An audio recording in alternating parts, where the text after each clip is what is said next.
data clinical trial management in kind of like the site optimization, patient engagement, and also, safety and efficacy, etc. So, yeah. Got it. So we're talking about experience across a few different countries, but a few years back now, up until 2016, I think.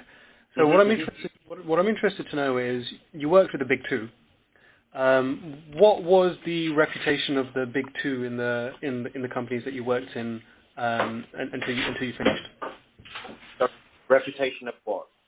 The eco providers, the suppliers. How were they perceived within the various organizations you worked in? Okay, you want me to talk about what CRF or C or Medidata? Yeah. So focusing on those three. Yeah, I mean, with regards to Hoffman La Roche, the kind of the blue-eyed boy was Medidata, a lot of flexibility, great synergy, communication, and in terms of strategic level, lots of collaboration. So within Hoffman La Roche, it was Medidata, and I guess with regards to the other one, it was more ERT from the perspectives that I had, at least, in terms of oversight. The other one being who? Novartis or? Within Novartis. So we were using ERT for exploratory and translational medicine purposes for clinical research. And I think when you look at the value proposition that they exploded into for real-time analytics and risk management, that was more so the favorite than others. But, I guess when you work with big pharmaceuticals, you have the choice of a variety of different providers for different things. And from, my experience at Roche, the Medidata alignment was much better than, I guess, at the time for ERT.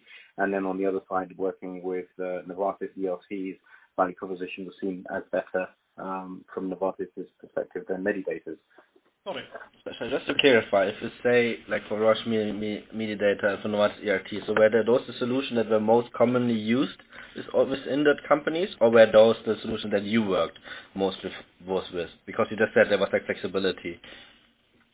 From my perspective, because of translational medicine, it was working with those providers. There are other providers that leveraged those tools. If you look at PowerXL and Icon, as well as what used to be Quintiles IMS, now IQVIA. Yeah. And if you would say in terms of the whole company overall, like for Roche or Novartis, do you have like a view which one were the most commonly used players? I mean, the ones that I mentioned were mostly common. I mean, there were a few others, but it wasn't necessarily in the e-color space. Got it. So we'll come back in a second to like why, and you've mentioned a little bit of it already with ERT and RWE and all the rest of it. Well, we'll come back to that. But where does CRF fit into the picture in these organizations? So when you're conducting a clinical trial, you need to have a CRF in place in order to. Sorry, I meant CRF Health, the company. Oh, sorry.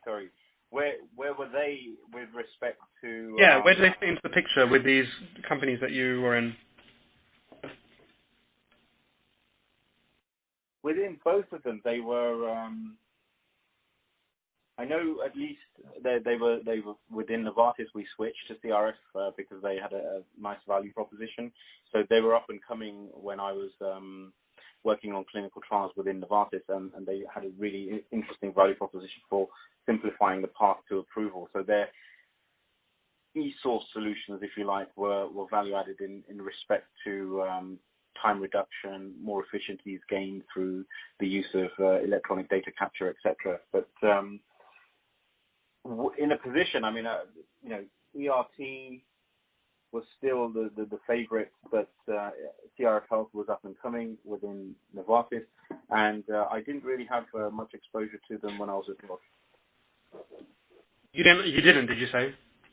No, not with CRF. No, I didn't. I mean, as I said, we were working on teams with more Medidata. Understood. Understood. And do you think, like my colleague was just saying, do you think that's a reflection of the fact that it was just less prevalent within Roche more generally? I know. At that time it was, but I know they're working with most.